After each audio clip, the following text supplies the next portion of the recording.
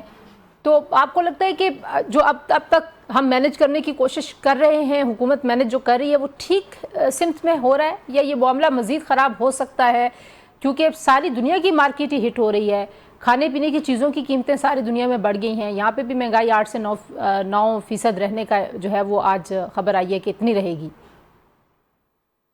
تو let's try and understand this. ایک تو جو سپائکس ہیں آئل پرائسز میں وہ ایک چیز ہیں, اس سے زیادہ جو میٹر کر رہا ہے وہ یہ ہے کہ ڈیوریشن کیا ہے اس چیز کی, یہ جو ساری چل رہی ہے. اگر تو ڈیوریشن وائز اگلے 2-3 ہفتے مہینے میں یہ چیز ختم ہو جاتی ہے تو آبویسلی آپ یہ دیکھیں گے کہ یہ جو سپائک ہے یہ مینج ہو جائے گی. چلیں پرائسز بڑی تھیں, اس میں سے گزر جائیں گے ڈیمانڈ کرٹیل کر کے, ورک فرام ہوم کر کے, موبلٹی مینجمنٹ کر کے. اگر اس کی ڈیوریشن بڑھ جائے گی اور یہ اسی طرح چلتی رہی تو پھر پیک لیول مینٹینڈ رہے گا. اگر ڈیوریشن کم رہی اور کوئی تصفیہ ہو گیا تو جو پیک لیولز ہٹ ہوئے ہیں وہاں سے آپ ریسیڈ کرتے ہوئے تو چیز کو دیکھیں گے, but it is not going to be tomorrow کہ یہ چیز تبدیل ہو جائے.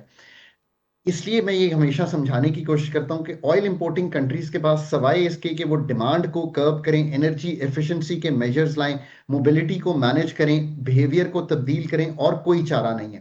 شارٹ ٹرم میں آف کورس یہ چارہ ہے کہ کچھ گیس جو ہے وہ پاور سیکٹر کو دیں تاکہ بجلی بنے, فرٹیلائزر کو دیں تاکہ میک شور کریں کہ فرٹیلائزر رہے.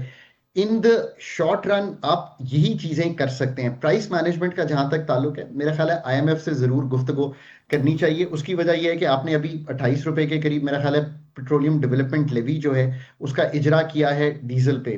میرے ذاتی خیال میں IMF کو سوچنا چاہیے اس چیز پر کہ اس وقت جب ہارویسٹنگ سیزن میں ملک جا رہا ہے, یہ 28 روپے نہ بھی لگاتے تو کوئی ایسا چینج نہیں آ جانا تھا کہ جو ہم مینج نہ کر سکتے. مجھے نہیں معلوم کہ کیوں ایسا ہوا. 103 روپے ابھی وہ گیس لیوی کے اوپر بات چیت ظاہرہ ان کی ہو رہی ہے, پھر ہماری اگلی قسطیں بھی آنا ہے, پھر ہمارا ٹیکس کلیکشن کا شارٹ فال بھی ہے. تو آپ کس طرح سے دیکھتے ہیں, how should IMF look at our situation, کیونکہ یونیک سرکمسٹانسز تو نہیں ہے, پوری دنیا میں ایک پریشر ہے, تو کیا کرنا چاہیے IMF کو اور پاکستان کو؟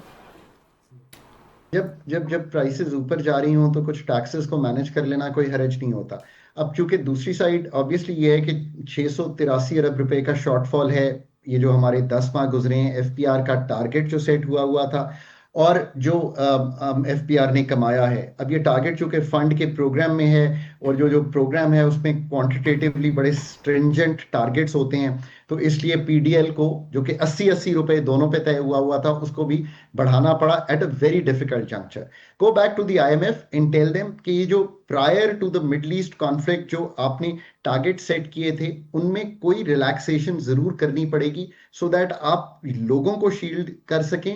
اور پاکستان کی جو انفلیشن کے نمبر آئے ہیں, جو اس وقت ابھی تھوڑی دیر پہلے میں نے نمبر دیکھا ہے 11% کے قریب تقریباً CPI بڑھا ہے, جس کو کنزیومر پرائس انڈیکس کہتے ہیں. یہ مارچ میں 5% بڑھا تھا ایئر آن ایئر, اپریل میں فیبروری میں 5% بڑھا تھا, مارچ میں 7% بڑھا تھا, اور اب تقریباً 11% بڑھا ہے. ناؤ دیٹ مینس کہ جو انرجی کا امپیکٹ ہے, ٹرانسپورٹ کا امپیکٹ ہے, فوڈ پرائسز کا امپیکٹ ہے, وہ سب دکھائی دے رہا ہے. جو ہمارا سینسٹیو پرائس انڈیکیٹر ہے جو ان 51 اشیاء خرد و نوش پہ محیط ہے جو آپ ڈیلی جا کر خریدتی ہیں, وہ 14% بڑھا ہے. سو آبویسلی اگر یہ انفلیشنری ٹرینڈ آ رہا ہے اور ہارویسٹنگ سیزن میں جا رہے ہیں اور پاکستان ایک یونیک